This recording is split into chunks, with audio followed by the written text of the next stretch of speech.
Hindi naman araw-araw mahal mo yung asawa Hindi mo. talaga. Kahit na si Christina Hermosa. Yes, hindi talaga. Hindi talaga. Totoo yan. Totoo yan. Diba? Totoo yan. Kahit gano'n pa Matapos ang 13 taon pagsasama bilang mag-asawa, Oyo Boy Soto may matinding revelasyon sa kanyang misis na si Christine Hermosa. Nito lang Lunes, July 9 ay ibinahagi ni Oyo sa kanyang Instagram account ang wedding picture nila ng asawang si Christine Hermosa. Kalakip ang mensahe bilang pagpapahalaga sa pagmamahal na ibinibigay ng kanyang misis sa kanilang pamilya. Ayon kay Oyo, hindi lamang katuwang sa buhay si Christine, bagkus isang inspirasyon at napakalaking biyayang dumating sa kanyang buhay.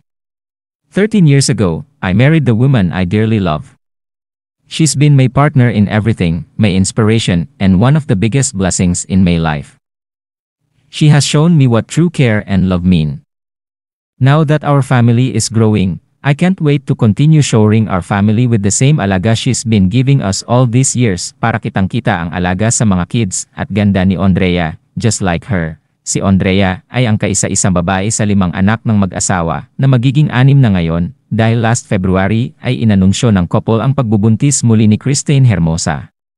Samantala agad naman bumuhos ng mensahe ng pagbati ang natanggap ng couple mula sa kanilang mga followers sa social media, pero paglilinaw ni Oyo ay hindi nila anniversary today, sadyang nais lang niya ipadama at ipagsigawan sa publiko ang pagmamahal at pagpapahalaga sa asawang si Christine Hermosa.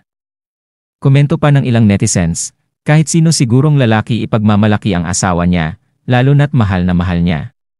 Happy anniversary sa inyong dalawa. Beautiful how you show your love for your wife, such an encouragement to others. May you all dwell in the house of the Lord all of your days. Super lucky nila sa isa't isa, dahil kita mong they love each other. Ang swerte ni Oyo Soto na pangasawa niya isa sa pinakamagandang artista sa Pinas. What an encouraging words to your wife. Grabe. Sobrang proud na proud si Oyo sa kanya, sa bagay Christine Hermosa yan.